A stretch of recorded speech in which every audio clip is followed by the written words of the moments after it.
പ്രേക്ഷകർ ഏറെ ആകാംക്ഷയോടെ കാത്തിരിക്കുന്ന ചിത്രം പുലിമുരുകൻ്റെ ടീസർ മെയ് 21-ന് പുറത്തിറങ്ങും. മോഹൻലാലിൻ്റെ പിറന്നാൾ സമ്മാനമായാകും ടീസർ എത്തുക. മുരുകൻ എന്ന കഥാപാത്രത്തിൻ്റെ ക്യാരക്ടർ ഇൻട്രോ ആണ് ടീസർ. മോഹൻലാൽ എന്ന നടനെയല്ല, മുരുകനെയായിരിക്കും ഈ സിനിമയിൽ ഉടനീളം നിങ്ങൾ കാണുക. 1 മിനിറ്റ് 20 സെക്കൻഡാണ് ടീസറിൻ്റെ ദൈർഘ്യം. മുണ്ട് മടക്കിക്കുത്തും മീശ പിരിയും അങ്ങനെ ലാലേട്ടൻ്റെ ആരാധകർക്ക് വേണ്ട എല്ലാ ചേരുവകളും കോർത്തിണക്കിയ ഹെവി മാസ് ടീസർ തന്നെയായിരിക്കും ഇത്. അദ്ദേഹത്തിന് ഒരു പിറന്നാൾ സമ്മാനമെന്ന നിലയിലാണ് ടീസർ അണിയിച്ചൊരുക്കിയിരിക്കുന്നത്.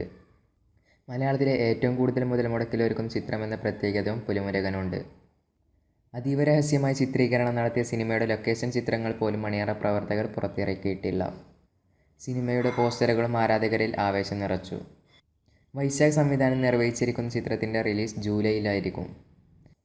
സ്റ്റണ്ട് മാസ്റ്റർ പീറ്റർ ഹിൻ സംഘടന സംവിധാനം നിർവഹിക്കുന്ന ചിത്രത്തിൽ പുള്ളിപ്പുലിയുമായ സംഘടന രംഗങ്ങളും ലാലിൻ്റെ വേറിട്ട ഗെറ്റപ്പും ഇതിനോടകം തന്നെ ഏറെ ചർച്ചയായി കഴിഞ്ഞു.